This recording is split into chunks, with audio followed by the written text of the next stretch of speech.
What is going on out there, YouTube? John the Laser Blue Junkie coming back at you again. And as promised, tonight we are going to be doing the results of the giveaway contest. We're actually going to be doing it right on this channel. You guys are going to see me pull a name out of the hat, and whoever wins, wins. So good luck to the rest of you. But before we do that, I figured I'd have to get in a quick LaserDisc update for you guys. Yes, I did not think I was going to be doing another update video for quite a while, but as the LaserDisc gods would have it, the very next day after I shot this last video, I had a buddy of mine, Tony Ceccarelli. He called me up. He is a manager over at Disc Replay. He just had a slew of stuff came in, and he needed my help in, pricing everything for him. And, for me helping him out, he cut me a really good deal on a bunch of stuff. Before I get into those, though, I did actually go out hunting yesterday. I found, like two things over at Half Price Books. Actually, they had, a lot of discs over at that Half Price Books. But, a lot of them were, ex-rentals. They were, kind of wrecked. And, as much as I would have liked to buy them, they were, way too messed up. So I just ended up picking up just a couple of titles, mainly because they were sealed, and it was really cool because they had an old sticker on them. I'll show you the first one I got there was Andy and the Airwave Rangers. So yeah, I've never even heard of this movie, but I read the back of it and it had Roger Corman on there, so I was kind of like, okay, it's a Corman flick, I'll check it out. But yeah, if you can see, I'm going to hold it up to the camera there so you guys can see it. See how it says QED Laser Entertainment Incorporated? Yeah, that was a QED Laser was an old LaserDisc store that we had back in the 80s, 90s, 2000s. And they were one of the biggest, best LaserDisc retailers in the whole entire South or West Chicagoland area, and they had anything and everything. It was just really cool that I got a little piece of history from there, because I used to go there quite a bit with my buddy and his dad, because they were the only people I knew growing up who bought LaserDiscs. So it was pretty cool. This last one I got, never heard of this one either. This one flick called Prototype. It looked pretty interesting. Based off the cast, it had David Morse and Christopher Plummer, so I'm kind of like, yeah, I'm down for that, so I'll check that one out. All right, so on to the stuff that I picked up at Disc Replay. Bunch. This is going to be like Vincent Price, Peter Cushing freaking goodness, because this is all of the old B-grade black and white horror films, man. This is just a great freaking score, because this is a lot of stuff that I wanted to get Moikey on one of his last when he had that big sale. I was going after quite a few of these and I ended up missing them, but then like I said, the gods freaking smiled upon me and I got most of the stuff I wanted to get. So most of this stuff I've never seen, but I just love these old movies, so I just want to get them. First one here, The Haunted Palace, and then this what is that, Curse of the Crimson Altar. Yeah, I'm looking at it. I don't even know what it is. Yeah. But this is, this was pretty cool. This old double feature stuff. It sucks. The Haunted Palace is supposed to be shot in scope, but this is a full frame presentation. So, oh well, it is what it is. Pretty cool. This one, I showed you two of them on one of the last videos, but this is one of the third ones here. This Edgar Allan Poe collection. Oh, no, I just noticed the jacket there is a little wet, but that's not my fault. Mask of the Red Death and the Raven. So this is pretty cool. Wanting to check that one out too. That's really nice. Let's see.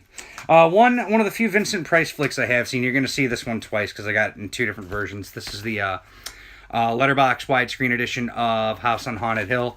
Killer Vincent Price flick. One of his all-time best movies there. The remake was okay, but I still prefer the original. Let's see. I got to move this little bucket around here. I got a tote that has all this stuff in there that I picked up. This one looked really cool. Diary of a Madman looked pretty awesome. Because again, dude, I can't say no to good Vincent Price flick, man. Vincent Price was awesome. Another one here. This isn't out of the this is more Vincent Price. Yep, Vincent Price, Boris Karloff goodness here. We got Comedy of Terrors and Die Monster Die. Yeah, looks pretty awesome. So yeah, like I said, all this old B-grade stuff. This one, again, like I said, more Vincent Price goodness. Twice Told Tales and Tower of London. So yeah, that looks pretty dope. Gonna check that one out too. There you go. Someone mentioned on one of my last videos that I don't hold the covers up long enough, so I'm actually doing that so you guys can, check out everything and zoom in if you need to. Count Yorga the Vampire and Cry of the Banshee. So yeah, both of these, again, these are full frame presentations, but these were shot in 1:8:5:1, so you're not going to lose too much image composition, so these are pretty cool. This one, again, I said you're going to see the repeat, but I got this for the other movie that was in here. Got, again, this is the full screen version of House on Haunted Hill, and then I got Attack of the 50-Foot Woman. So, yeah, haven't seen Attack of the 50-Foot Woman in a long freaking time. So, there you go. Another more Vincent Price goodness again. It's gonna be Vincent Price, Vincent Price, Vincent Price. The original House of Wax. Again, never seen it. Unfortunately, I saw that crappy remake. But yeah, I need to check out the original. So there you go. Let's see. And more Vincent Price. Theater of Blood. There you go. Been wanting to, like I said, I love all these old flicks. I need to get like 3 weeks off from work so I can actually, sit down and watch all this stuff. Finally coming up. Good news. Last of the Vincent Price. Here you go. This is actually a pretty rare one.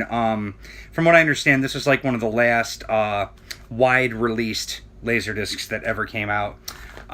We have Panic in Year Zero and The Last Man on Earth. So, like I said, 2 Vincent Price features there. So there you go.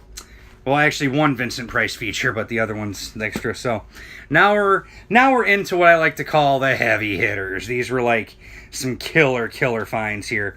Finally got this one. Finally got The Night Flyer on Laserdisc. I did have this on DVD for a while, but yeah, I kind of wanted to get it on Laserdisc for a little bit, but never turned up, but finally got it. It's a pretty solid flick. I like it. It's pretty good.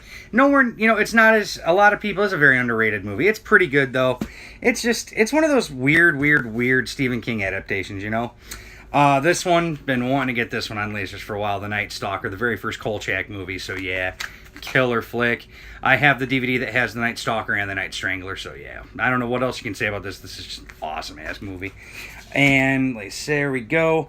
A lot of people are going to be like, wow, you've never seen this one? Yeah, I haven't seen it, so yeah. The original, The Stepfather, yeah, never seen it, never even seen the remake, so I really like Terry O'Quinn, so I've been wanting to check this one out too. So, I scanned it for rot, it's clean, so I'm going to have to give this a watch one day. This one I was very happy to get, because this was like the one Amicus film I did not have in my collection, and you can get it on DVD cheap, but I kept saying, no, I am going to get this on Laserdisc just because I want to. And that is From Beyond the Grave. Finally watched this the other night. This is a great movie. I really like it. Peter Cushing is awesome in this. David Warner has a little part in this. It's really cool, too.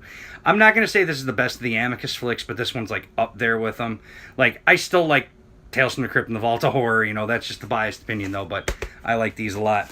And lastly, this one, my buddy was not going to buy this back, but I told him, like, dude, you need to buy it from this guy because I'm going to buy it immediately. We got to come up on a price.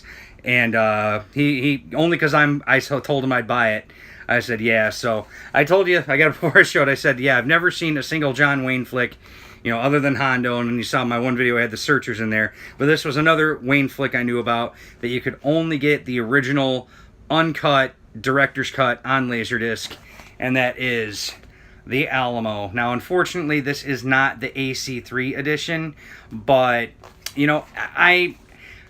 just to see this, to know that this is the only way you can get, like, the Roadshow version of The Alamo is on Laserdisc, oh, yeah, I definitely had to get it just so I could see it the way it was meant to be seen. So, all right, guys, that is it with the update video.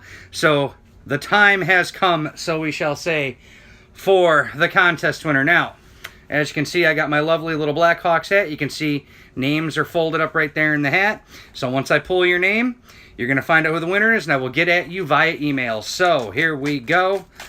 I'm not even looking. I don't even know. I'm looking right at the camera, shaking up the hat. I can see the papers flopping around in there. I'm going to mix it up a little bit more. Move that back in there. All right, here we go. And, oh, crap. I don't want to do that. All right, I put them back in the hat, back in the hat, back in the hat. All right. And that should about do it. Okay.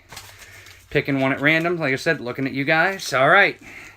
We have a winner, and the winner is Caleb Lambert. So, right there, I can do that. There you go. You can see Caleb Lambert right there. So, Caleb Lambert is the winner of the contest. So, he gets all the goodness that I showed him. Sorry for you other guys who entered. I wish you could have been the winner. I didn't do a number system. It had to be a name drawn out of a hat. So, Caleb Lambert, like I said, you are the winner of the contest. I will be contacting you via email, and you can give me all your shipping info, and I'll get these out to you right away. So, on that note, guys, been a fun little update/contest giveaway for you. Sorry to the, congratulations to the winner. I'm sorry for the rest of you that entered didn't get a shot, but, maybe we'll do this again next time. I'll find a couple more things I don't want nor need, so we'll have to see. But until next time, as always, do what I always do. Keep it spinning. Talk to you later, guys. Bye-bye.